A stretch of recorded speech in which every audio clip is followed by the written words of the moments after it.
Après avoir perdu toute sa famille, ce garçon voulait simplement être un étudiant ordinaire. Cependant, il a fini dans une école militaire où ils l'ont transformé en démon en faisant des expériences sur lui. Plus tard, il a découvert qu'il était immortel. Dans ce monde, votre pouvoir est déterminé par le nombre inscrit sur votre corps. Plus le nombre est élevé, plus vous êtes puissant, et si votre nombre atteint 0, vous mourrez. Licht est un affreux, dégoûtant et pathétique bon à rien, avec l'habitude de faire les choses les plus déplorables. Un jour, il s'est attiré des ennuis en espionnant les sous-vêtements des filles. Évidemment, la fille n'a pas apprécié et a fini par le tabasser, effaçant des milliards de ses descendants futurs. Maintenant, Licht se trouve dans un auditorium en compagnie de ce type dont la tenue est vraiment impressionnante. Pour la cérémonie d'ouverture à l'école militaire spéciale, le capitaine leur dit de suivre les ordres, quoi qu'il arrive. Le sous-lieutenant Fayernda, qui est également instructrice, intervient pour prendre la relève. Elle explique que le monde dans lequel ils vivent est contrôlé par Althing, une entité mystérieuse semblable à un dieu qui semble avoir été créée avec Adobe After Effects et qui est apparue lors d'une période de crise. Elle est composée d'une technologie super avancée et a le pouvoir de prendre des décisions pour tout le monde en forçant les gens à suivre la décision de la majorité. Alors, en gros, ce dieu est le cousin de Joseph Staline ou quelque chose comme ça. Les gens pensaient que c'était un miracle et ont commencé à prendre de grandes décisions comme interdire les jets F-22, les camions MLRS, la guerre et les armes nucléaires. Mais les choses ne se sont pas passées comme prévu et leur nation est en grande difficulté. La guerre précédente a tout bouleversé, détruisant des villes et dégradant l'environnement. Il n'y a pas assez de nourriture et les gens du monde entier ont commencé à former des gangs de personnes âgées. Le capitaine l'interrompt parce qu'il pense qu'elle fait trop peur à tout le monde. Au lieu de cela, il leur dit de faire de leur mieux pour devenir de bons soldats et leur promet des récompenses comme de l'argent et de la nourriture, ce qui, si vous avez bien suivi, n'existe pas. Cela fait que tout le monde se sent mieux et ils commencent à sourire à nouveau. Il leur rappelle de faire attention au directeur et présente ensuite le major Schmermann, le directeur qui ne ressemble pas du tout à un Allemand. Schmermann monte sur scène et tout le monde le salue. Mais au lieu de faire un discours sérieux, il commence à lire un conte de fées. Cela surprend tout le monde et une fille ainsi que 2 gars dans la foule commencent à rire de lui. Schmermann leur dit de se taire, mais il continue de rire encore plus fort. Soudainement, le capitaine s'approche d'eux et salue la fille avec un œuf mamilla même sur la tête. Il dit que Schmermann leur a dit de se taire ou qu'ils seront aussi silencieux que la fille qui riait tout à l'heure. Il dit à tout le monde qu'un bon soldat obéit aux ordres avant d'envoyer ces deux idiots en enfer. La panique se répand dans la foule alors que les gens essaient de courir vers la porte, mais elle est verrouillée. Ils crient à l'aide, mais le capitaine tire en l'air, les réduisant au silence. Il avertit que quiconque essaie de fuir sera traité comme un soldat russe ordinaire en 1942. Alors qu'il est sur le point de leur tirer dessus, Licht se précipite en tenant une branche aléatoire contre le cou de Schmermann. Le capitaine pense que Licht plaisante, mais Licht insiste sur le fait qu'il est sérieux, appuyant la branche comme si c'était un couteau suisse ou quelque chose comme ça. Schmermann dit à Licht d'être sérieux et lui explique comment lui briser le cou correctement. Il démontre même avec les mains de Licht comment faire. Il dit que même quelqu'un d'aussi faible qu'une femme moyenne peut tuer avec cette technique si elle est bien exécutée. Licht demande si Schmermann est vraiment sérieux à propos du fait qu'il doit lui briser le cou. Schmermann répond que la meilleure façon de gagner la guerre est qu'il ne soit plus en vie et promet que personne d'autre ne sera blessé si Licht réussit. Mais s'il hésite, ces types aléatoires mourront très probablement. Je veux dire, regardez leur visage. Ils ne sont pas faits pour ça. Le directeur demande à Licht de faire son choix. Licht resserre sa prise sur la branche, ce qui fait sourire Schmermann, mais Licht se retire ensuite, refusant de continuer. Le directeur demande si Licht ne veut vraiment pas le tuer, avertissant que si Licht ne le fait pas, tout le monde mourra. Mais au lieu de cela, Licht avance, insistant pour que le directeur le tue à la place, parlant de morale et de quelques absurdités auxquelles il renoncera probablement de toute façon. Schmerman se lève et accepte de faire ce que Licht souhaite, émettant une aura sombre qui effraie le public. Cependant, Licht ne montre aucune peur et fixe directement Schmerman dans les yeux, le surprenant par son absence de peur. Fajrnda intervient pour calmer la situation, suggérant de faire une pause. Soudain, les enfants qui avaient été touchés se relèvent et réalisent qu'ils sont toujours en vie, car ils n'ont été frappés que par des balles de peinture. Le capitaine remet son arme et se présente comme le capitaine Alan, l'un de leurs instructeurs. Il insiste sur l'importance d'obéir aux ordres en combat pour survivre, car ceux qui paniquent, s'effondrent en larmes ou se contentent de rire, meurent en premier.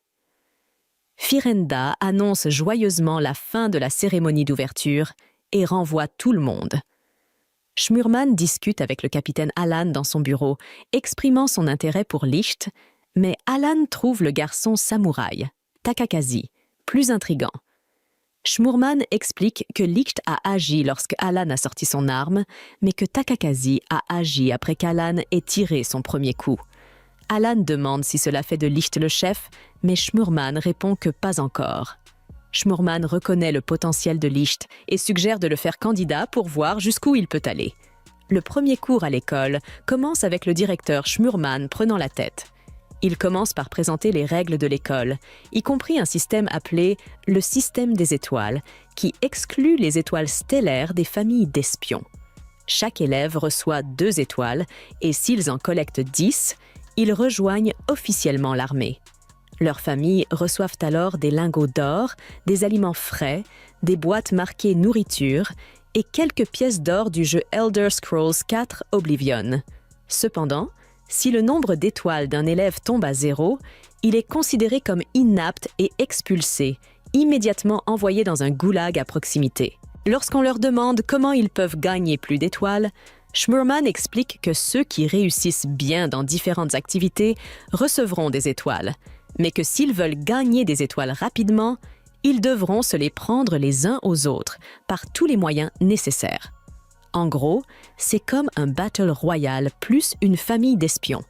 Cependant, il y a des règles pour utiliser la violence afin de prendre des étoiles. Les 2 parties doivent accepter de miser leurs étoiles, et le gagnant ne reçoit que le nombre d'étoiles qui ont été misées, ce qu'on appelle une mise d'étoiles. Alors que tout le monde reçoit 16 étoiles, c'est au tour de Licht, mais Schmurman le surprend en disant qu'il n'y a pas d'étoiles pour lui. Licht est confus. Et Schmurman explique que Licht est dans un cours spécial où il doit prendre des étoiles à un autre élève dans les 3 jours s'il veut rester inscrit.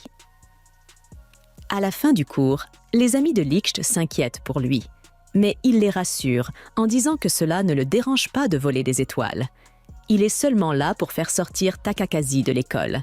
Takakazi révèle que c'est sa grand-mère qui a envoyé Licht, et Licht acquiesce, disant qu'il ne peut pas refuser son souhait puisqu'elle l'a accueilli.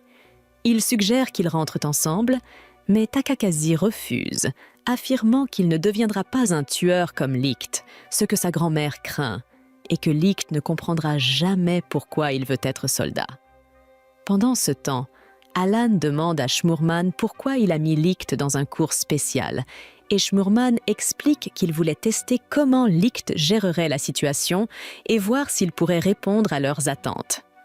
Le 3e jour, Licht n'a toujours pas gagné d'étoiles, ce qui inquiète ses camarades de classe. Ils se précipitent tous vers le vestiaire pour découvrir que leurs casiers ont été détruits et que leurs étoiles ont disparu, qu'ils avaient gardées en sécurité pour éviter le volume. Ikeno s'accuse rapidement Licht parce qu'il est un grand imbécile et qu'il pourrait aussi être un voleur. Mais certains étudiants insistent sur le fait qu'ils ne voleraient pas leurs étoiles. Ils se demandent qui pourrait être responsable et entendent un cri à l'extérieur. Takakashi se précipite et découvre Sonohara se faisant traîner par les cheveux par un type nommé Dom. Elle le supplie de lui rendre ses étoiles et quand tout le monde se rassemble, il voit que Dom a 10 étoiles. Takakasi demande s'il a pris les étoiles de Sonohara par la force et Dom lâche ses cheveux, demandant si elle les lui a donnés volontairement tout en prenant une pose absolument ridicule façon Monogatari. Craignant pour sa sécurité, Sonohara admet qu'elle l'a fait. Le groupe commence à accuser Dom, affirmant qu'il a le pouvoir de forcer les casiers et de voler des étoiles. Cependant, Dom les met au défi, demandant s'ils ont des preuves ou s'ils ont écrit leur nom sur leurs étoiles, ce qui laisse le groupe sans voix parce qu'il marque un point, malgré son apparence de criminel. Takakasi dit à Dom qu'il en a assez collecté, mais Dom insiste pour prendre aussi ses étoiles et exige que Takakasi les lui remette. Une des filles accuse Dom d'être avide, mais Takakasi demande pourquoi il devrait se conformer. Dom révèle, tout en ressemblant à un personnage de Bethesda mal réalisé, que c'est le prix pour la sécurité de sa grand-mère. Et craignant pour elle, Takakasi lui remet à contre-cœur ses étoiles. Les filles demandent pourquoi Takakasi a fait cela, et il explique que sa grand-mère loue son dojo aux parents de Dom, et elle n'aurait nulle part où aller s'il la chassait. Après avoir pris les étoiles, Dom s'éloigne. Toute la classe décide de partager leurs étoiles avec elle, comme si elle était une mendiante ou quelque chose comme ça. Une fille offre à Lick une de ses étoiles, mais il refuse, lui suggérant de la donner à quelqu'un qui en a vraiment besoin. Il ne comprend pas pourquoi tout le monde est si pressé de devenir soldat. Takakase refuse également de recevoir une étoile et décide de trouver un moyen d'en obtenir une. À 5 heures, Takakase n'a toujours pas gagné d'étoile, ce qui le frustre profondément.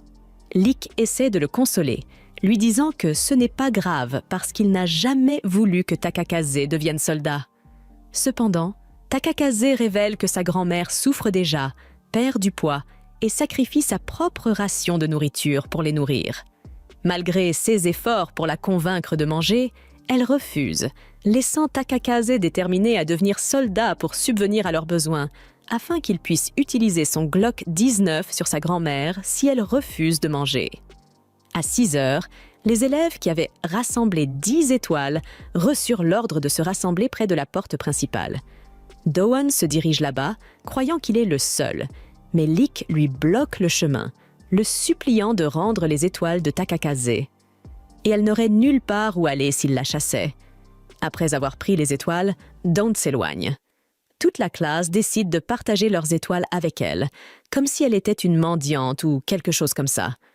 Une fille offre à Lick une de ses étoiles, mais il refuse, lui suggérant de la donner à quelqu'un qui en a vraiment besoin. Il ne comprend pas pourquoi tout le monde est si pressé de devenir soldat.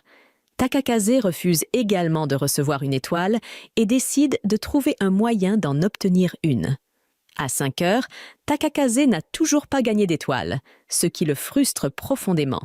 Lick essaie de le consoler, lui disant que ce n'est pas grave parce qu'il n'a jamais voulu que Takakase devienne soldat. Cependant, Takakase révèle que sa grand-mère souffre déjà, perd du poids et sacrifie sa propre ration de nourriture pour les nourrir.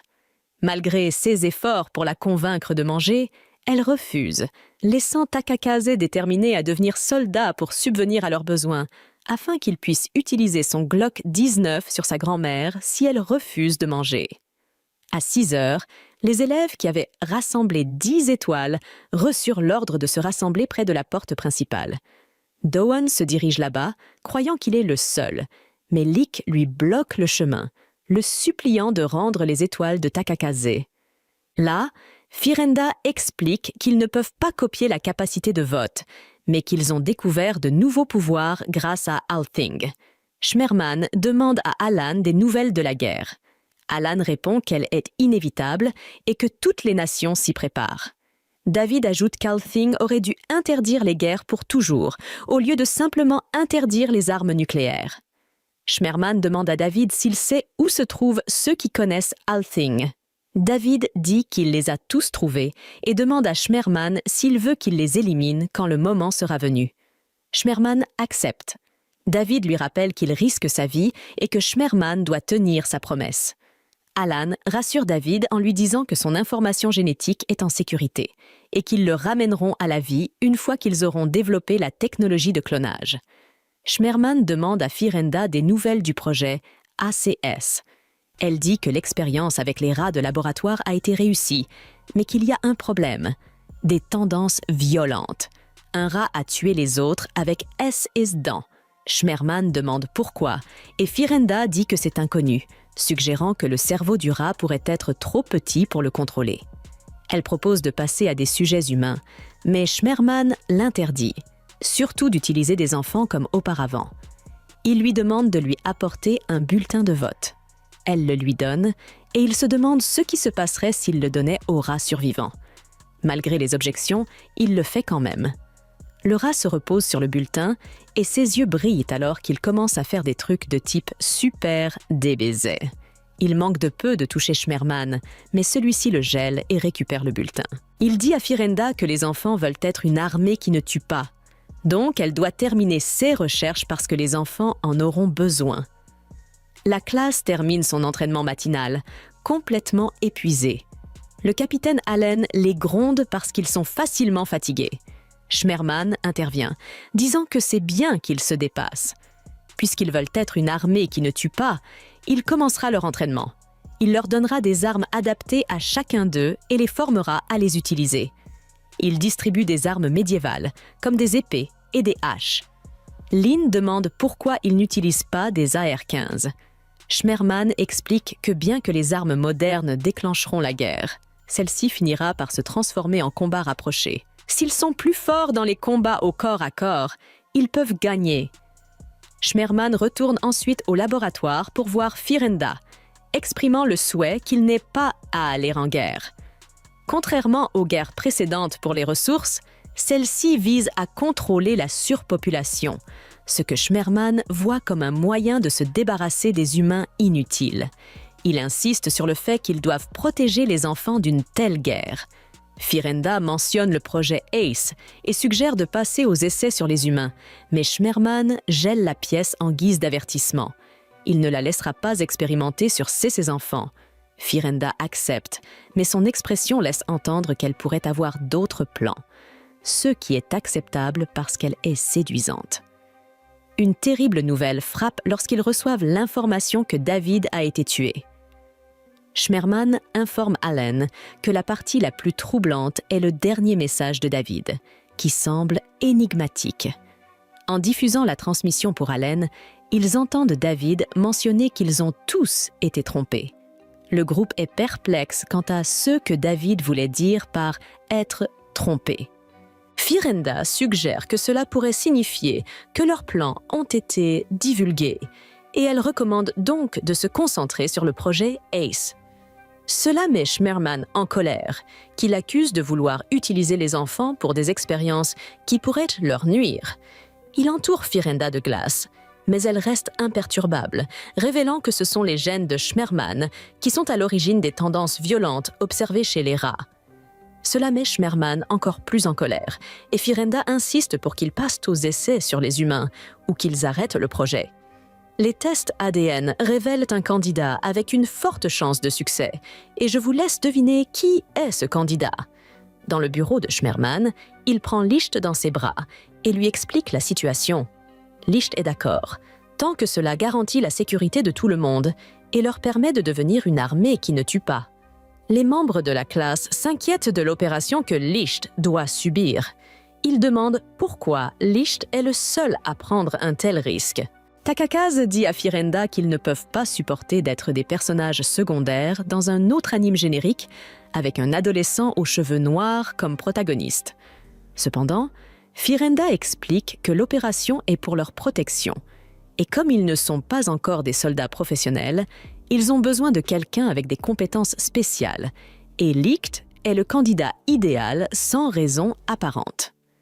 La classe se sent triste en entendant cela, mais Licht sourit et dit qu'il est prêt à prendre le risque pour protéger tout le monde, même s'il est le plus insupportable de tous. Dans la salle d'opération, Licht et Schmerman sont placés sur des lits. Le sang de Schmerman est transfusé dans Licht, alors que l'opération commence. Takakaze et les autres attendent avec anxiété, espérant un résultat positif. Pendant ce temps, les élèves jouent dehors lorsqu'ils aperçoivent des hélicoptères diffusant la chanson « Fortunate Son ». Alan les remarque et pense d'abord qu'il s'agit d'hélicoptères des forces conjointes, mais il est encore trop tôt pour une attaque. Cependant, il se souvient des paroles de David concernant une tromperie et il se précipite pour inspecter les hélicoptères. Réalisant le danger, Alan demande avec urgence à tout le monde d'évacuer, mais avant qu'il ne puisse fuir, l'un des hélicoptères tire un missile sur l'école, la détruisant et tuant certains élèves. Des soldats entrent ensuite dans l'école, cherchant le groupe principal. Certaines des filles survivent à l'impact, mais le sergent ennemi ordonne à ses hommes « Souvenez-vous, pas d'élèves !» et tout le monde exécute une manœuvre à la manière de l'aéroport de Makarov. Pendant que le chaos se déroule, l'opération continue sans accroc. Alan prépare son arme pour affronter les soldats. Sonohara, bien qu'elle tienne une arme, est presque touchée par une balle, mais donne la sauve en assommant le soldat. Sonohara est tellement effrayée qu'elle appelle Lick pour la sauver. Voyant qu'elle, les survivants se cachent dans une salle de classe, confus quant à la raison pour laquelle la guerre a commencé alors que tout indiquait qu'il n'y aurait pas de guerre avant mars prochain. Alan ne pouvait pas leur donner de réponse. Soudain, il reçoit une communication de Firenda, qui l'informe qu'il y a eu une révolte. Elle explique qu'il y a 7 bulletins qui peuvent voter dans toutes les décisions, tandis que les autres pays du monde détiennent un total de 4 bulletins, soit plus de la moitié. En d'autres termes, le reste du monde les a trompés et a changé l'interdiction pour septembre sans qu'ils ne le sachent. Alors que Firenda est excitée par cette révélation, Alan lui demande si elle en profite, mais elle le nie. Elle les informe qu'il y a un problème. L'alimentation électrique a été coupée, et si elle n'est pas rétablie, Lick mourra, car les injections génétiques ne peuvent pas être arrêtées manuellement. Lick est bien au-delà de sa capacité, et bientôt son corps rejettera le traitement, entraînant un arrêt cardiaque. Quelqu'un doit réactiver l'alimentation de secours de l'école pour sauver Lick. Alan apprend que les soldats ont pris le contrôle de l'école, donc ils doivent les arrêter tout en restaurant l'alimentation. Conscient du danger, Alan demande des volontaires, ce qui signifie que ces idiots vont mourir. Toute la classe accepte d'y aller pour sauver Lick. Ils foncent tous courageusement au lieu de faire du Metal Gear Solid. Alan abat un soldat avec son arme. Pendant que Takakazi achève ce Stormtrooper, il se dirige vers l'extérieur. Mais d'autres soldats commencent à leur tirer dessus comme s'ils étaient dans Call of Fortnite. Alan les abat rapidement, puis déclare qu'il va de l'avant. Ils atteignent le site de production d'énergie et Alan abat 2 soldats pour qu'ils puissent avancer. Soudain, un homme armé d'un RPG en a assez et tire sur le bâtiment, blessant Alan. Mais ce dernier se réjouit de ne pas avoir vu les enfants mourir. Le sergent ennemi confronte Ina et Ikonos, menaçant de les blesser s'ils ne révèlent pas l'emplacement du corps principal. Malgré la menace, Ina reste silencieuse. Le sergent s'apprête à l'abattre puisqu'elle refuse de parler. Alors qu'elle espère au fond d'elle-même que Licht viendra à leur secours, des boules de lumière commencent à s'élever de la cour de l'école. Pendant ce temps, Licht est au bord de la mort, le moniteur cardiaque affichant 0. Mais lorsque le courant est rétabli, le moniteur recommence à émettre des bips. Licht se réveille, remarquant ses cheveux blancs, et voici Shmurmin qui lui demande comment il se sent. Il demande à Firenda d'apporter un objet, mais elle lui conseille de se reposer car l'opération l'a beaucoup fatigué. Cependant, Shmurmin insiste pour donner lui-même l'objet à Licht et demande à Firenda de se dépêcher car les enfants sont en danger. Elle appuie sur quelques boutons, révélant une épée. Shmurmin explique qu'elle fonctionne comme un bulletin de vote et qu'elle amplifie le pouvoir de Licht, mais qu'elle ne fonctionnera pas tant que Licht ne l'aura pas gravé de son nom, un serment qu'il devra respecter. Le processus est simple. Licht doit penser à un serment, par exemple, authentifier le compte. Il déclarera ainsi la chose à comptabiliser comme un compteur de tués et l'épée le reconnaîtra comme son maître. À l'extérieur de l'école, un grondement se fait entendre, mais il s'arrête soudainement. Les soldats se demandent ce qui se passe lorsqu'un éclair rouge passe derrière eux. Ils s'écrasent contre un mur et c'est Licht. Le sergent ordonne aux soldats de tuer Licht, mais leurs balles s'arrêtent au moment où elles l'atteignent. Se souvenant des paroles de Shmurmin sur sa force absolue, Licht réalise qu'il est à la fois Néo et le surfeur d'argent. Tout se fige autour de lui, et Shmurmin lui conseille de marcher lentement jusqu'à ce qu'il s'y habitue. Licht écarte les balles sans effort, puis remarque l'état de son ami, ce qui le met en colère. Il commence à attaquer les hélicos ennemis, qui tournent toujours pour une raison inconnue. Les soldats n'ont plus de balles, et le sergent, frustré, demande pourquoi Licht ne les tue pas. Sortant sa dague, il fait face à Licht qui réplique en déclarant qu'il s'agit d'une armée de marchands de coups de poing et de coups de pied. Licht domine le sergent, l'assomme avec la garde de son épée et remporte la victoire. Licht prend la résolution d'éradiquer la guerre et la tuerie.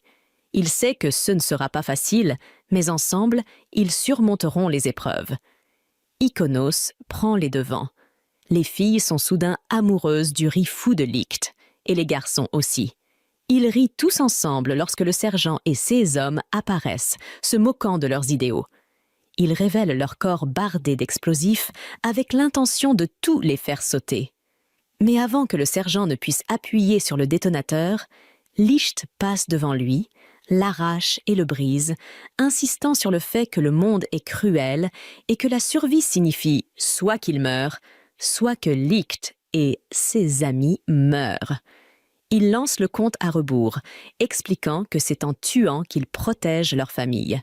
Licht le supplie d'arrêter, mais le sergent affirme qu'une telle mort est honorable et bénéfique pour leur famille. Lorsque le compte à rebours atteint 5, Licht se souvient de leur promesse de ne pas être une armée qui tue. Takakazi, qui a presque atteint l'un d'entre eux, hurle à Licht de se retirer et charge vers le sergent, prêt à en finir avec eux. Mais Licht arrache rapidement l'épée des mains de Takakazi et décapite le sergent et ses hommes d'un seul coup, choquant ainsi ses amis. Avant de mourir, le sergent admet qu'il s'est joué de Licht, car la bombe atomique est aussi un mensonge. Mais il félicite Licht pour son courage et lui conseille de faire de son mieux pour survivre à la guerre. 6 amis s'inquiètent pour lui, mais il se comporte comme son habituel idiot, disant que c'est dégoûtant d'avoir du sang partout sur lui et se précipitant pour le laver. Licht se met à vomir, incapable de croire qu'il a tué des gens. Il se rend compte que Dunn avait raison. La guerre ne s'arrêtera pas. Il se rend compte qu'il a rompu leur promesse, mais il finit par se dire que ce n'est pas grave tant que c'est lui qui tue. Les autres n'ont rien à craindre. Il prend sa décision et authentifie son compte, s'engageant à être celui qui tuera les ennemis pour tout le monde.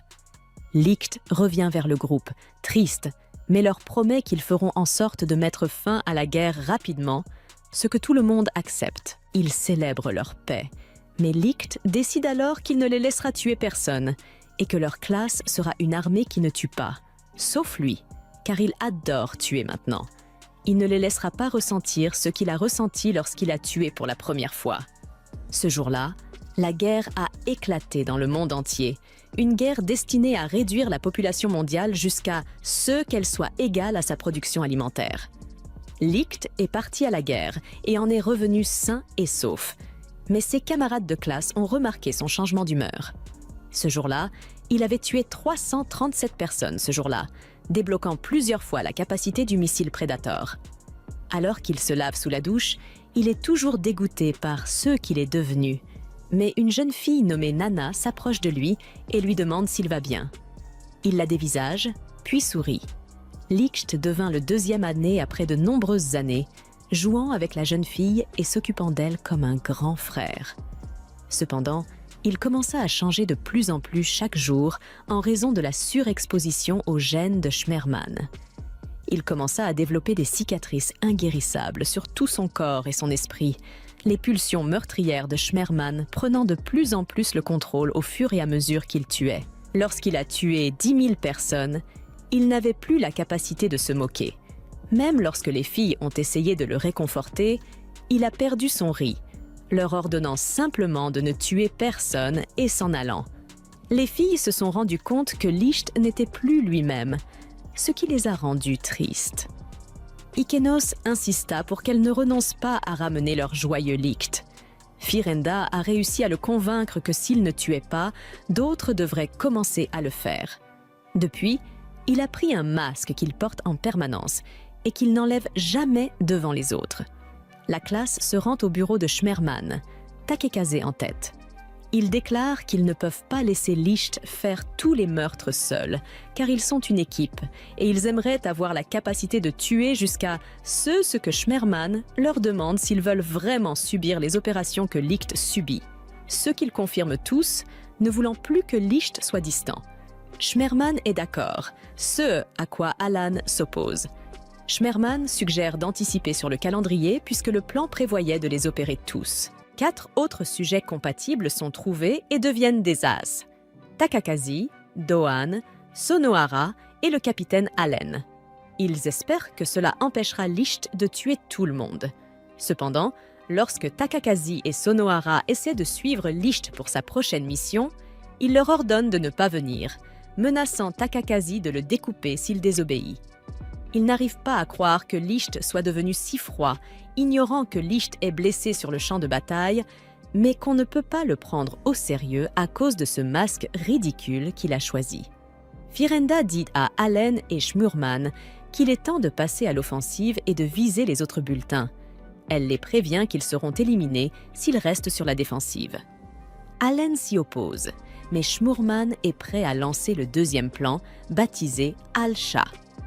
Firenda explique qu'ils peuvent acquérir un pouvoir insondable en obtenant les 7 bulletins originaux et en parvenant à un vote unanime. Grâce à ce pouvoir, ils pourront créer leur utopie, Al-Esha, avant qu'il ne soit trop tard. Shmurman est d'accord, affirmant qu'il n'y a aucun espoir de sauver le monde, mais qu'ils peuvent sauver les enfants. Shmurman reconnaît que Licht ne lui pardonnera pas, mais il est prêt à endosser toute la responsabilité. Pendant ce temps, Licht devient fou, brandissant son épée sur ses camarades de classe et criant de tuer les ennemis. Takakazi et Genji tentent de le retenir, mais il est trop fort et les repousse. Sonohara tente de lui parler, mais Takakazi lui dit de reculer. Licht continue de devenir fou et finit par couper le bras de Sonohara. Malgré cela, les membres du Claassa suivent ses ordres et restent en dehors de la bataille, attristés par le fait que le seul lien qui reste entre Licht et eux est son désir de les empêcher de tuer qui que ce soit. S'il perd ce désir, ils craignent qu'il ne leur revienne jamais. 2 ans plus tard, la guerre étant enfin terminée, Nana est folle de joie. Elle enregistre une vidéo dans laquelle elle exprime sa joie de ne plus avoir à utiliser ses pouvoirs pour prédire les positions de l'ennemi.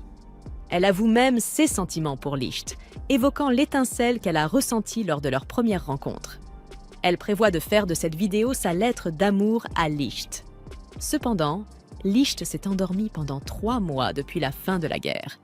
Elle décide de s'entraîner et de devenir plus féminine pour lui jusqu'à ce qu'il se réveille. Ignorant les événements survenus le jour de la fin de la guerre, Shmurmin et les autres ont rassemblé les 7 Dragon Balls d'origine et ont décidé à l'unanimité de quitter le monde pour créer leur utopie, Al-Sha.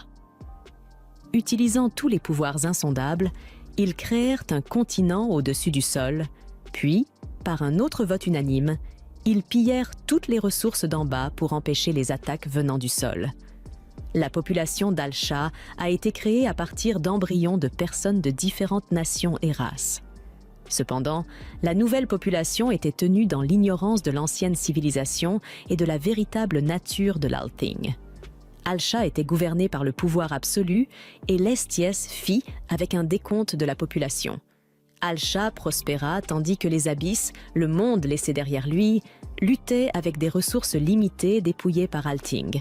Takukazi s'y opposa et prit l'un des bulletins de vote, déclarant que Claasal était contre et prêt à se rebeller.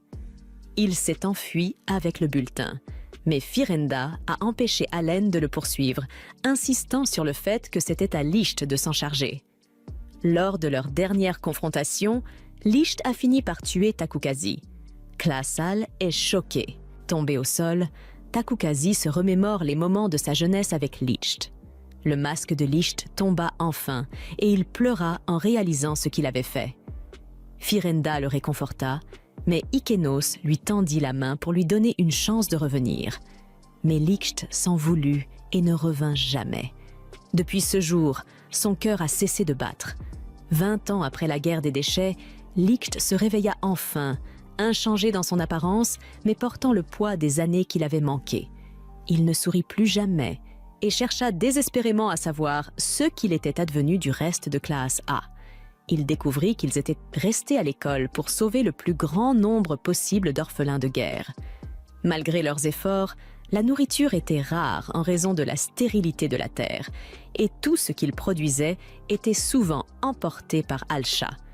Pour que les enfants puissent manger, les membres de classe A se sont sacrifiés. Ce jour-là, Licht et Nana réussirent à échapper aux militaires, mais même 50 ans plus tard, il refusait d'enlever son masque. Son refus persista pendant 100 ans, laissant Nana espérer qu'un jour, il redeviendrait lui-même et enlèverait son masque. Elle se promet de lui demander de l'épouser lorsque ce jour viendra, même si elle sera alors âgée. Elle l'a attendu pendant 200 ans. Cependant, après 300 ans, Licht n'avait toujours pas retiré son masque, rongé par le regret. Al-Sha était devenu prospère en volant ceux qui restaient dans les abysses. Licht, après 3 siècles de contemplation, décida d'abattre Al-Sha. Après que Noël ait lu la lettre, il confirme ce qui s'est passé. Lloyd a investi tout son argent dans les NFT il y a quelques années, et maintenant il est profondément endetté. Alors, il a détourné l'argent du groupe pour rembourser ses dettes et a fui la capitale avant qu'on ne puisse le découvrir. Noël trouve toute cette histoire incroyablement drôle, car Lloyd se comportait toujours comme une personne noble et chevaleresque. Mais revenant aux affaires, Noël demande à Walter quand et où il a trouvé cette lettre. Walter explique qu'il avait entendu parler d'un très bon travail la nuit dernière. Il s'est donc dirigé vers la chambre de Lloyd dès le matin pour lui en parler. Mais au moment où il est arrivé, Lloyd avait déjà vidé sa chambre, et c'est alors que l'aubergiste lui a montré la lettre. Selon l'aubergiste, Lloyd et Tanya ont quitté l'auberge vers 20h la veille, juste avant la fermeture des portes de la ville et dans des circonstances normales. Ni Noël ni Walter n'auraient découvert cela avant l'après-midi suivant, donc Lloyd essayait de gagner le plus de temps possible avant de s'enfuir. Il est maintenant 9h30 du matin, donc bien qu'ils aient découvert cela plus tôt que Lloyd ne l'avait prévu, cela fait tout de même plus d'une demi-journée, donc lui et Tanya ont dû parcourir une distance considérable depuis. Cependant, les portes doivent avoir des registres indiquant dans quelle direction ils sont partis. Et ils sont très probablement partis à pied, donc Noël et Walter devraient pouvoir les rattraper s'ils prennent un cheval. Walter est impatient de partir, mais Noël lui rappelle que ce n'est pas aussi simple que de les poursuivre et de récupérer l'argent. 6 de là ont choisi d'abandonner leur groupe, et c'est une trahison certaine. Donc, dans le pire des cas, s'ils les rattrapent et les confrontent, cela se transformera en un combat à mort. Et même s'ils battent Lloyd et Tanya, ce serait une perte de temps car Lloyd a déjà dépensé tout leur argent. Mais cela ne signifie pas que Noël va les laisser s'en sortir sans subir les conséquences de ce qu'ils ont fait. Après s'être habillé, Noël emmène Walter à la taverne locale. Mais Walter ne comprend pas pourquoi ils sont ici. Noël ne veut pas perdre de temps à expliquer le plan à Walter puisqu'il est trop bête pour le comprendre de toute façon, alors il lui dit simplement de le suivre. Noël entre et attire immédiatement l'attention de tout le monde dans la taverne. Il leur dit que 2 membres de son groupe ont volé l'argent de leur équipe et se sont enfuis de la capitale. Donc il est prêt à payer 2 millions de filles à quiconque pourra les ramener vivants. Walter commence à paniquer et demande à Noël pourquoi il est allé annoncer leurs problèmes à toute la taverne.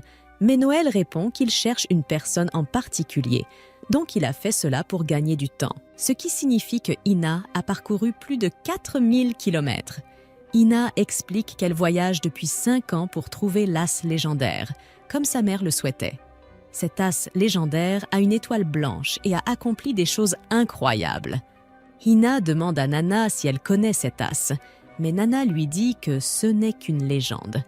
Cependant, Ina insiste sur le fait qu'elle a entendu dire que cette personne se trouve dans la ville. Hina est alors approchée par les militaires et le sergent prétend être celui qu'elle cherche. Quand elle voit l'étoile blanche sur son visage, elle est tellement heureuse qu'elle verse des larmes, disant qu'elle a voyagé si longtemps pour le trouver. Le sergent lui demande de le suivre pour qu'il puisse parler plus en détail chez lui. Nana essaie d'intervenir, mais le sergent l'avertit que c'est une affaire militaire.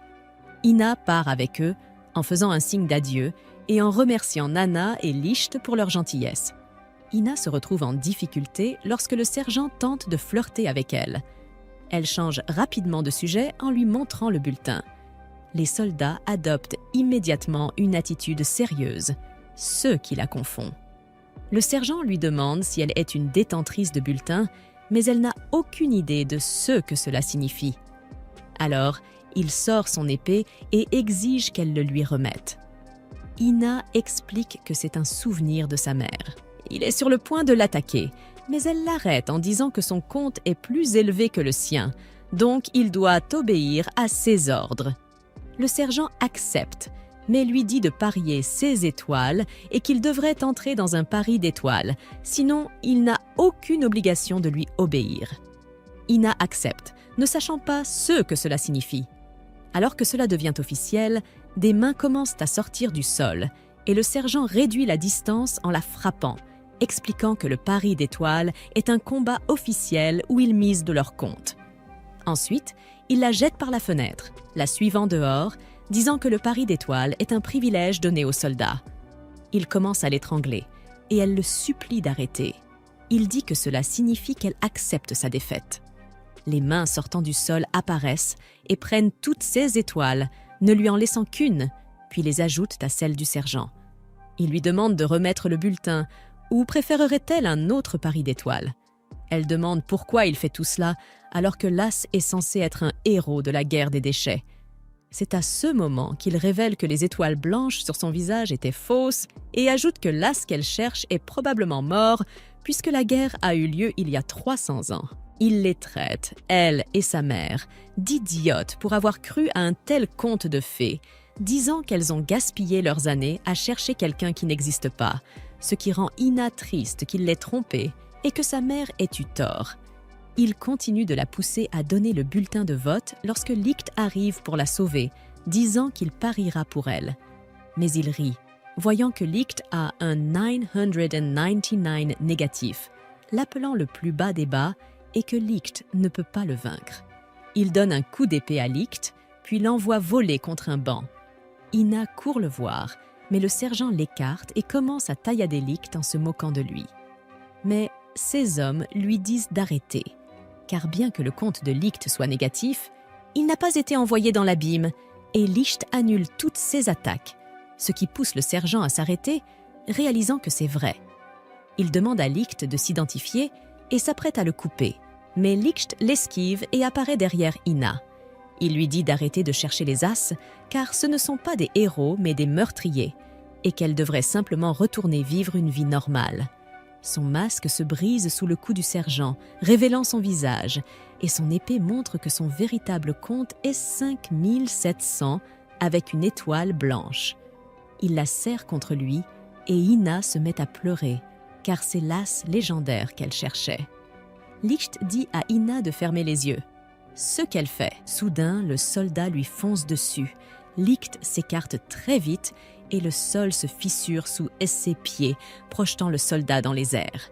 Il se met à voler comme l'éclair, brisant le sol et les bâtiments à chaque saut. Le sergent n'arrive pas à suivre. Finalement, Licht se faufile derrière lui et marche sur le sol, et la force envoie le sergent s'écraser contre un mur. Chaque fois que Licht fait un pas, c'est comme une vague qui frappe le sergent.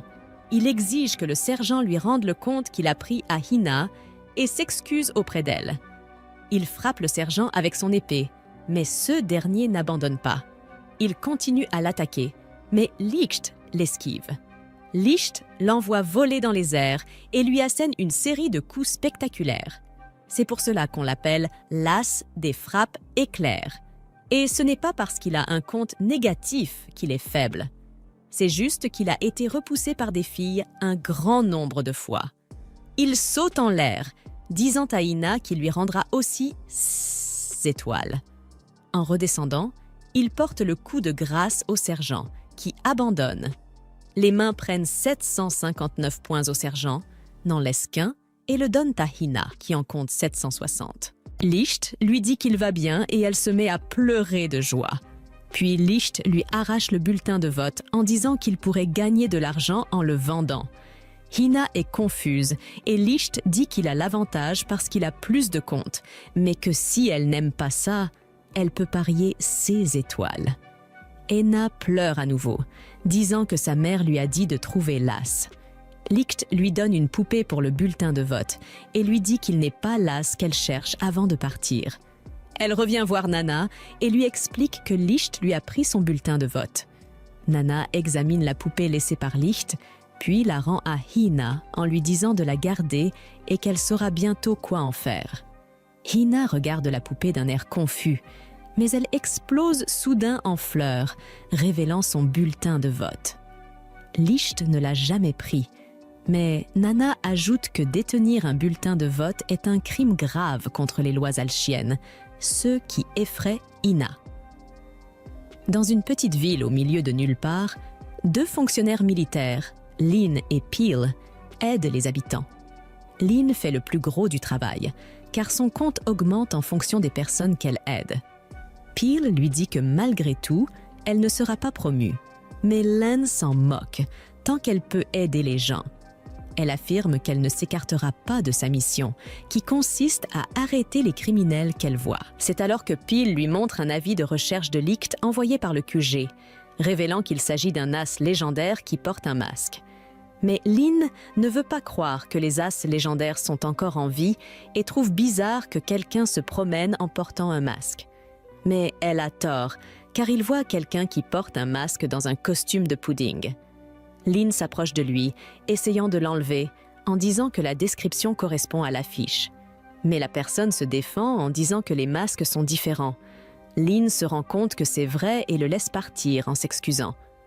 Plus tard, Licht révèle à Lin et aux habitants de la ville qu'il est celui qui se cache derrière le masque, et ils se mettent à le poursuivre.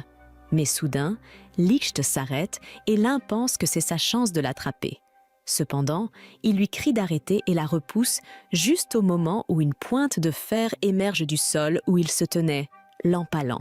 Cela évite à Lin d'être blessée. Derrière Licht se trouvent des soldats et Peel se précipite pour saluer leur chef, le lieutenant Jail. Il le présente à Lin, mais n'arrête pas Jail. Il attaque Licht avec des lances en fer qui sortent du sol. Licht tente de les éviter en montant une colline, mais les fers jaillissent également de la colline. Licht dévie alors sa route et déclenche ses frappes éclairs, sautant si vite qu'ils ne peuvent pas le voir. Il tente de s'échapper, mais Jail l'intercepte dans les airs et tire un énorme fer qui le repousse au sol. Licht se rend compte que Jail n'en est pas à 900. Il révèle qu'il cache son véritable numéro parce qu'il ne veut pas être promu et rester derrière un bureau. Il veut continuer à combattre et à punir le mal. Il révèle que son véritable nombre est de 12 500. Jail tire un grand fer vers Licht, qui tente de le bloquer avec son épée, mais le fer continue d'arriver. Jay en tire un autre sur le côté qui touche Licht et l'envoie voler. Lin et les autres commencent à s'inquiéter, mais Licht commence à sauter encore plus vite qu'avant, essayant d'attaquer Jail par surprise. Mais Jail le prévoit et s'écarte de son chemin. Il utilise ensuite une barre de fer qui se dresse à l'endroit où se trouve Licht, envoyant son épée en l'air. C'est maintenant un combat au poing. Les 2 hommes échangent des coups, mais aucun ne frappe l'autre. Jai attrape le bras de Licht, le retourne, puis le repousse d'un coup de pied.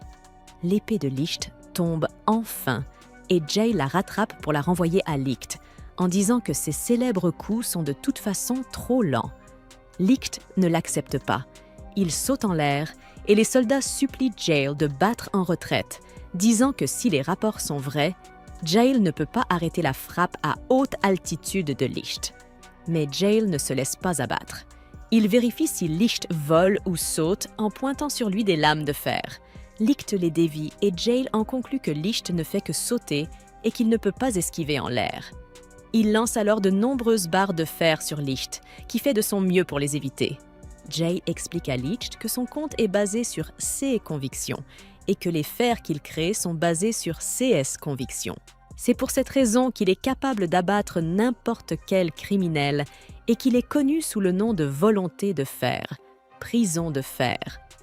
Licht, incapable d'éviter la barre de fer, tombe directement dans une énorme barre de fer que la prison tire du sol, l'assommant et permettant à la prison de le capturer dans une prison de fer.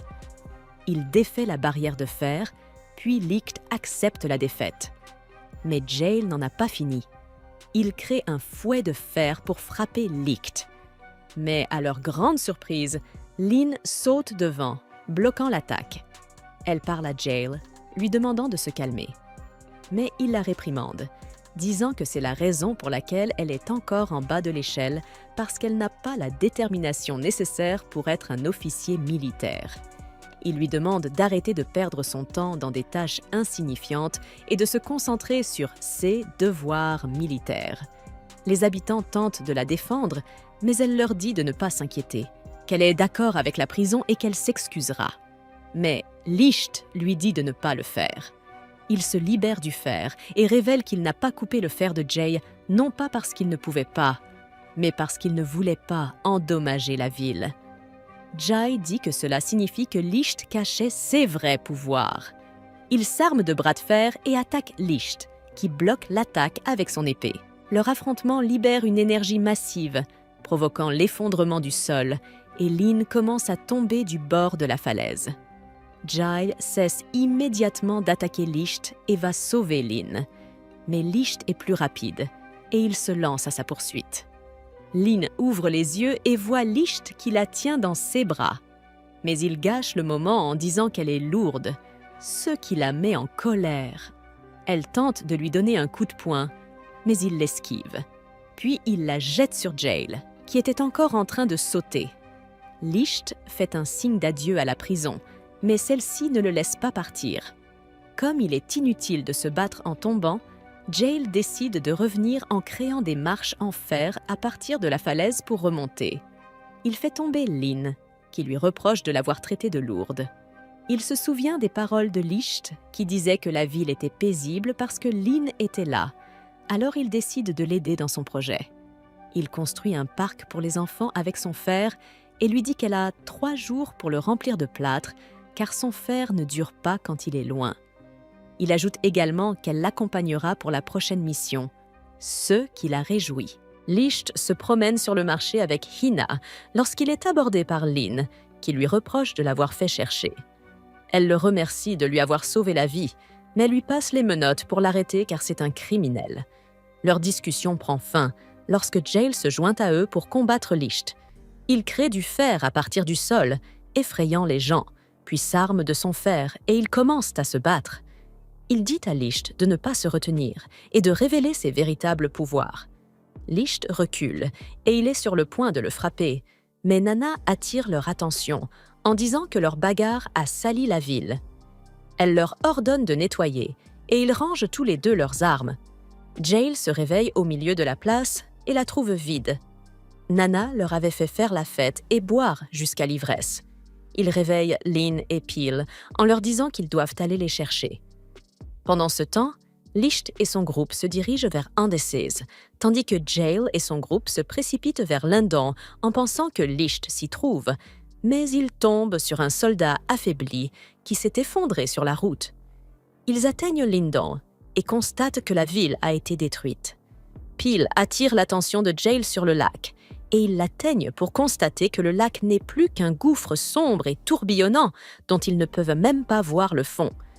Ils ne sont pas sûrs de l'abîme lorsqu'ils aperçoivent un soldat blessé. Jail lui demande ce qui s'est passé et le soldat répond qu'un démon est venu de l'abîme. Il raconte que c'était une journée paisible, mais que le sol s'est mis à gronder. Et quand il a regardé, il a vu que le lac avait été remplacé par le grand trou noir. Le démon est alors apparu, mais le soldat était trop choqué pour expliquer à quoi il ressemblait. Jail le force à parler, et il dit que le démon est arrivé, et que leurs arcs et leurs épées n'ont eu aucun effet contre lui. En un rien de temps, tout a été détruit, et les gens ont été tués par les flammes qu'il crachait. Jail dit qu'il doit s'agir d'un porteur de bulletins de vote avec des pouvoirs de feu, mais le soldat crie que ce n'était pas un humain, mais un démon, et qu'il volait. Les soldats finissent par s'effondrer sous le choc. Ils emmènent le soldat se faire soigner dans la ville voisine, mais Jail est confus, car il est impossible qu'un militaire ou un détenteur de bulletins de vote puisse voler. Il est même interdit de voler et d'étudier le vol. Pour savoir ce qu'était ce démon, il décide de partir à la recherche de Licht. Il tombe sur Licht et son groupe, qui se trouvaient dans la ville voisine. Jail l'attaque immédiatement, et Licht s'avance pour protéger Ina, mais le fer s'arrête en l'air. Jail explique ce qui s'est passé dans la ville précédente avec le démon des abysses, mais Licht ne sait pas de quoi il s'agit. Jail dit qu'il sait que Licht n'est pas le démon, mais il est sûr que Licht sait quelque chose, et il veut lui soutirer cette information. Nana leur demande de se calmer, car ils ruinent ses affaires, et ils rangent leurs armes. Jail s'assoit, et Nana lui donne du vin à boire, mais il pense qu'elle veut le saouler à nouveau. Elle lui répond que ce n'est qu'un verre amical. Jail s'assoit et boit, et Licht lui en verse encore, qu'il continue de boire. La bagarre se transforme en combat pour voir qui peut boire le plus, et ils boivent tous les deux jusqu'à ce qu'ils s'évanouissent. Nana donne encore à boire à Jail, mais le plaisir prend fin lorsque le sol commence à gronder. Les gens se précipitent pour leur dire que le trou noir est apparu dans la ville. Ils se rendent à l'endroit où se trouve le trou, et un bruit en sort. Le soldat blessé arrive et dit que c'est le même bruit qu'ils ont entendu avant que le démon de l'abîme n'apparaisse. Il prend peur, disant que le démon va anéantir la ville et tuer les gens. Les gens commencent à paniquer, mais Jail leur dit de se calmer, ordonnant aux soldats d'évacuer les civils, tandis que ceux qui ont des boucliers doivent entourer le trou et ceux qui ont des arcs doivent se préparer à attaquer. Licht écoute le son et demande immédiatement à Jail d'ordonner à tout le monde de s'éloigner du trou. Jail saisit sa cape, disant que Licht savait ce qu'était le démon des abysses, après tout. Mais Licht est choqué par ce qu'est le démon, car il était censé avoir été détruit pendant la guerre. Peel dit à Jail que le démon est en train de sortir, et tout le monde est en état de choc lorsque le démon sort du trou. Licht n'arrive pas à croire qu'il existe encore, alors qu'il a été détruit du ciel pendant la guerre. Le démon s'avère être un hélicoptère qui pointe son canon et leur tire dessus. Jail crée rapidement un mur de fer pour bloquer les attaques. L'hélicoptère s'envole et revient pour tirer un missile que Jail bloque également, mais qui détruit la moitié du mur. Licht ordonne immédiatement aux soldats d'évacuer la population et de se tenir à l'écart de l'hélicoptère pendant qu'il tente de le démanteler. Jail lui demande de s'expliquer, mais Licht lui répond qu'il faut d'abord sauver les gens, révélant les étoiles sur son col, ce qui choque Jail et les autres, qui apprennent que Licht est un colonel. Jail est choqué d'apprendre que Licht pourrait bien être l'as légendaire. Licht tente d'abattre l'hélicoptère en évitant ses balles et en essayant d'attirer son attention. Les gens commencent à évacuer, courant pour sauver leur vie. Un enfant reste sur la route et Ina tente de l'aider, mais l'hélicoptère lui envoie un missile. Heureusement, Licht intervient et tranche le missile, le faisant exploser en l'air. Il se lance à la poursuite de l'hélicoptère et tout le monde a foi en lui, priant pour qu'il s'en sorte. Peel dit qu'Alfing attaque tout ce qui lui tombe sous la main. La silhouette apparaît derrière Licht, pointe un pistolet sur sa tête et l'appelle commandant. Licht se retourne pour voir qu'il s'agit de Sonohara. Jail lui demande qui elle est, mais Sonohara lui tire une balle dans la poitrine et il tombe au sol. Licht va le voir. Lin lui demande pourquoi elle a fait ça, et Sonohara se présente comme l'un des as légendaires, l'as de la poursuite. Elle leur demande d'oublier ce qu'ils ont vu et de ne pas en parler. Mais comme c'est impossible, elle commence à tirer sur les gens, tuant civils et soldats. Licht va l'arrêter, mais elle l'étreint par derrière en lui disant qu'il lui manque. Il se tourne vers elle, la suppliant d'arrêter. Elle l'étreint et lui dit qu'elle a obéi à son ordre de tuer des gens et qu'elle continue à tirer sur les gens. Elle dit qu'elle a changé pour lui et Licht tente de se libérer de son emprise. Elle le libère et il saute en bas. Elle s'envole plus haut, disant que tout comme lui, elle tuera les gens calmement et rapidement, et que Licht devrait la féliciter à la fin. Elle commence à faire pleuvoir des balles sur les gens. Licht va l'arrêter, mais elle lui tire dessus. Il bloque la balle, mais ils le suivent quand même. Elle lui dit de ne pas oublier que son pouvoir réside dans le fait que ses tirs suivent la cible, peu importe où elle court ou se cache.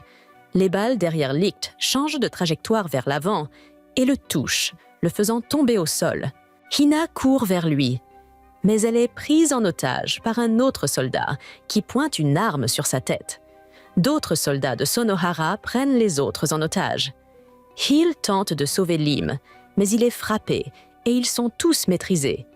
Sonohara dit à Licht que pour les sauver, il n'a qu'à redevenir comme avant, mais Licht la supplie d'arrêter car il ne veut pas la tuer. Elle lui dit qu'elle veut qu'il la tue, mais qu'il ne le fera pas parce qu'il est Rihito, l'aîné au grand cœur. Il le plaque donc au sol et, devant lui, l'un des soldats pointe une arme sur la tête d'un enfant. Elle lui dit de devenir l'as du Flash Strike, sinon l'enfant mourra. Elle est sûre qu'il peut sentir en lui le désir ardent de tuer. Licht assure à l'enfant qu'il le sauvera, mais le garçon se met à pleurer pour réclamer son argent. Sonohara lui dit de ne pas faire de promesses qu'il ne pourra pas tenir. Elle part et ordonne aux soldats de tuer l'enfant. Un coup de feu retentit, mais Sonohara se retourne et voit la moitié de ses hommes morts. Licht, les hommes ont été éliminés à grande vitesse. Licht reprend son épée, même lorsque Neina lui dit d'arrêter. Il lui demande de se taire. Il leur dit qu'ils se demandaient tous qui il était. Il porte son masque et dit qu'il est le pilleur, essuyant le pistolet sur Hina. Il dit que son but est de tout prendre à Al-Sha. Il fait maintenant face à Sanahara, qui est si heureuse qu'il soit redevenu lui-même et qu'il puisse maintenant la tuer. Il lui dit de ne pas oublier les règles lorsque deux as se battent. Elle accepte en disant qu'elle va miser toutes ses étoiles, ce qu'elle accepte également, et Alting apparaît pour l'arbitrer. L'étoile mise. Ils commencent à se battre, Licht évitant ses balles et Sanahara tirant. Les autres sont choqués, et Nana déclare qu'il s'agit d'un combat entre deux as légendaires, qui ne se termine que lorsque l'un d'entre eux meurt.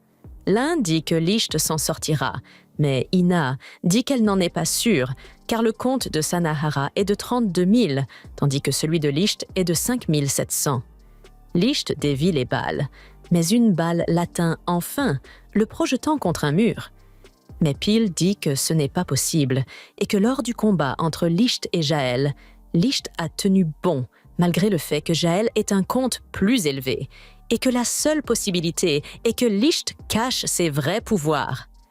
Licht se lève et crie en libérant une aura rouge dans le ciel, et son compte commence à augmenter, ce que les autres ne croyaient pas possible. Mais Nana dit que ce n'est pas possible puisque Licht est un as. Lorsqu'il s'arrête, le compte de Licht est passé à 57 000 et Nana est effrayée. Sanahara est contente et dit que Licht peut enfin la tuer puisqu'il peut préserver l'intention de tuer de lui. Mais en clignant des yeux, elle ne le voit pas au sol. Elle prend peur et regarde autour d'elle pour voir d'où il va venir. Il apparaît derrière elle et elle lui tire dessus, mais il s'éloigne. Elle lui dit que c'est impossible car sa balle le suivra, mais elle est choquée lorsqu'elle voit sa balle tomber au sol, coupée en deux. Licht apparaît derrière elle et l'accable en la frappant de toutes parts, sans qu'elle puisse réagir. Nana leur dit de s'éloigner de Licht, car il n'est plus Licht. Elle raconte que Licht lui a dit qu'en libérant le pouvoir de l'as, une autre personnalité prend le dessus, ce qui, selon Licht, est l'intention de tuer Schmurman. Licht hurle et son aura passe du rouge au violet, libérant le pouvoir de l'as. Licht charge Sanahara, qui lui tire dessus, mais ses balles rebondissent. Nana prévient tout le monde que Licht s'est transformé en un monstre qui blessera tous ceux qui se trouvent à proximité, qu'ils soient amis ou ennemis, jusqu'à ce qu'il s'effondre d'épuisement. Sanahara n'a plus de munitions, et Licht la frappe, créant une lumière vive qui l'envoie s'écraser contre un mur. Pil remarque que Sanahara n'a plus que 16 000 points de vie, Nana explique que Sonohara était sous le contrôle d'une autre personnalité, à la recherche d'un pouvoir plus fort. Mais maintenant, elle est redevenue elle-même. Sonohara ouvre les yeux, voit du sang sur ses mains et crie. Nana révèle que parmi les As, il y avait une fille qui n'avait jamais tué, mais qui avait peur et se sentait inutile. Pourtant, elle était la plus gentille d'entre eux. Sonohara se met à pleurer, comprenant ce qui se passe. Nana dit qu'ils ont dû utiliser une drogue sur Sonohara pour forcer ses pouvoirs à s'exprimer contre Licht. Licht s'approche d'elle en la traitant de tous les noms, et Sonohara lui tire dessus en se déclarant ennemi. Hina serre Licht dans ses bras, le suppliant d'arrêter et de revenir à son état normal. Il l'attrape en disant qu'elle est une ennemie, mais Sonohara lui tire dessus, leur donnant le temps de s'enfuir. Licht la repousse d'un coup de pied et s'apprête à porter le coup de grâce, mais Sonohara veut juste le voir sourire comme avant. Jail intervient, arrête Licht et porte les lunettes de Sonohara pour elle. Il fait face à Licht, affirmant qu'il est le nouvel ennemi. Jail se prépare à affronter Licht, qui lève son épée pour attaquer. Leur affrontement crée une lumière aveuglante, rendant la vue difficile, et Jail est repoussé, sa blessure à la poitrine se rouvrant. Sonohara l'incite à s'arrêter au moment où Licht s'apprête à frapper, et elle s'interpose pour protéger Jail. Elle demande à Licht de s'arrêter et de s'excuser d'avoir tiré sur Jail, mais il reste calme et essuie les larmes de la jeune femme. Nana les avertit de faire attention lorsque Licht lance une nouvelle attaque, mais Jail la bloque facilement avec un caillou de fer, montrant ainsi que sa conviction est plus forte que la lame de Licht. Il lance ensuite une barre de fer sur Licht, l'envoyant s'écraser. Jail se demande si c'est vraiment ce en quoi Licht croit. Licht explique qu'il doit éliminer tous les ennemis de la guerre pour éviter que ses amis ne deviennent eux-mêmes des meurtriers. Jail reconnaît la faille de la croyance, mais s'engage à combattre Licht comme il se doit. Il enfile un autre gant muni d'un pion et crée une statue de fer pour combattre Licht. À l'aide de la statue, Jail porte un coup qui fait voler Licht, puis le cloue au sol. Il retire le masque du visage de Licht, qui redevient lui-même.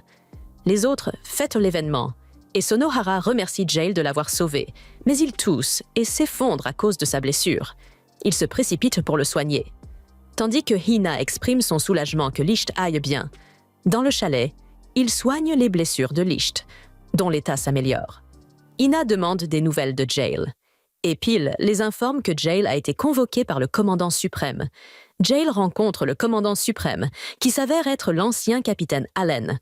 Jail l'interroge sur les soldats en uniforme noir qui les ont attaqués, prétendant faire partie de l'armée alkéenne. Allen révèle qu'il s'agit d'un secret connu uniquement des hauts responsables.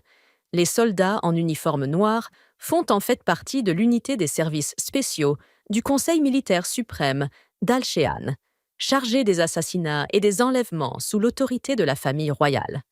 Allen avertit Jail de ne pas s'en approcher, car il s'agit d'élites toutes puissantes qui ont des bulletins de vote, et les croiser pourrait s'avérer mortel. De retour au cottage, Licht comprend pourquoi Jail a été convoqué, mais les autres sont perplexes. Licht accepte de se rendre, soupçonnant le conseil d'avoir compris qu'ils avaient attaqué tout le monde et de proposer d'épargner les hommes de Jail s'ils lui livraient Licht. Pendant ce temps, le nombre de Licht continue de diminuer. Sonohara supplie Jail de ne pas livrer Licht, craignant qu'il ne le drogue, comme ils l'ont fait avec elle, et ne l'utilise comme arme de guerre. Jail l'écarte et la lie, ainsi que Lin et Pil, au mur avec son fer pour les empêcher d'intervenir. Il s'apprête à prendre Licht quand Hina le supplie de ne pas le faire, en s'accrochant à Licht. Nana intervient, gifle Jail et choque tout le monde. Elle lui dit qu'il parle de conviction, mais qu'il ne prend jamais de décision par lui-même, qu'il suit toujours les ordres contre son gré, juste pour sauver ceux qui l'entourent. Licht, quant à lui, défierait ses ordres et s'attaquerait à l'armée et à la nation pour protéger tout le monde. La prison se rend compte qu'elle a raison et libère tout le monde. Nana commence à verser des larmes, se souvenant qu'il y a 300 ans, ils étaient les seuls à s'opposer à Licht et à croire en lui. elle leur révèle son pouvoir et leur assure qu'elle prendra soin d'eux. Nana les incite à retourner 300 ans en arrière pour voir ce qui s'est passé et éventuellement changer les choses, car elle n'a pas pu le faire. Elle les met en garde, soulignant qu'il ne s'agit pas d'un rêve et que baisser leur garde pourrait leur être fatal. Jael, Peel, Lynn et Hina se retrouvent dans un endroit inconnu. Ils voient Sonohara se diriger vers un bâtiment et appellent Licht, qui s'approche également. Licht les regarde comme s'il les reconnaissait, mais Sonohara l'entraîne à l'intérieur. Ils entrent dans le bâtiment, rempli de gens qui assistent à la cérémonie d'ouverture de l'école militaire. Jael remarque que cette Licht semble différente de la sienne. Quelqu'un heurte Hina, Doan, qui pousse rudement Lynn au sol. Jael intervient pour les défendre, mais se rend compte qu'il n'a pas ses pouvoirs. Doan le frappe, attirant l'attention, mais le combat est évité. Plus tard, ils mangent à la cafétéria, où Jael et Takakazi ne s'entendent pas. Hina remercie Licht de l'avoir sauvé un peu plus tôt, le taquinant sur sa tendance à sauver les filles, ce qui donne lieu à une chamaillerie. Peel les informe de l'existence de la salle des archives, où il leur montre une vidéo de quelque chose tombant du ciel et le dossier Alting. Cependant, il se voit refuser l'accès à d'autres informations. Le capitaine Allen arrive et explique le rôle d'Alting en tant que Dieu qui a sauvé l'humanité et son impact sur le monde avant de partir. Il réalise qu'Alting n'a pas été créé à Al-Sha et que tout ce qui concerne Al-Sha vient d'ici. Jael reconnaît que leur tâche est plus importante que ce qu'ils ont appris pendant leur camp. Classa décide de devenir une armée qui ne tue pas et Shmurman les encourage. Jael, cependant, devient sceptique quant aux motivations de Shmurman. Il suit Shmurman jusqu'à son bureau et l'entend parler avec son équipe de plan pour faire tomber Alting, le projet ACES, et montrer le pouvoir des bulletins de vote. Jael sent les mauvaises intentions de Shmurman et s'effondre à genoux. Le capitaine Allen entend sa respiration difficile lorsque la jeune Nana s'approche, avertissant Jael qu'il sera tué dans 5 secondes s'il ne part pas. Le capitaine Allen sort pour vérifier, mais il n'y a personne. Nana escorte Jael dans sa chambre, s'assurant de sa sécurité, avant de se téléporter vers une horloge proche, surprenant Jael par ses capacités. Elle se révèle être l'expérience numéro 7, surnommée Nana, et explique qu'elle vient du futur. Future Nana lui a demandé d'éduquer ceux qu'elle envoie dans le passé sur les événements actuels. Proposant un jeu à Jael, qui refuse, elle précise qu'elle est la première ACE à pouvoir voyager dans le temps. Jael se rend compte que tous les ACE sont des produits de l'école. Nana explique que les personnes ayant une synchronicité génétique avec l'Alting, comme Shmurman, sont apparues après sa découverte, obtenant des pouvoirs sans bulletin de vote. L'ADN de Shmurman a été utilisé pour créer d'autres sorciers, en l'implantant dans d'autres personnes. Des enfants comme elle ont été utilisés pour l'expérience, mais elle est la seule à avoir survécu. Nana révèle que Licht est le prochain à subir l'opération, et Jael se demande s'il ne devrait pas l'interrompre pour modifier l'avenir. Cependant, Nana admet que son moi du futur n'a fourni que peu de détails. Jael se demande pourquoi Licht devient un tueur dans le futur et pourquoi la classe ne devient jamais une armée non meurtrière. Mais Nana n'a pas de réponse. Au fur et à mesure que le temps passe, Nana se sent découragée. Elle donne à Jael une carte mémoire, cadeau de son moi futur, en lui expliquant sa signification. Jael lui propose de l'emmener avec lui, mais elle refuse, craignant que cela ne change l'avenir. Pourtant, Jael pense que le changement devrait commencer par lui, en l'aidant. Elle sourit, comprenant pourquoi il n'a pas été envoyé seul, et l'encourage à continuer sans elle. Jael promet de revenir dans 300 ans pour réaliser son souhait, et elle accepte, lui faisant ses adieux alors qu'il poursuit son voyage.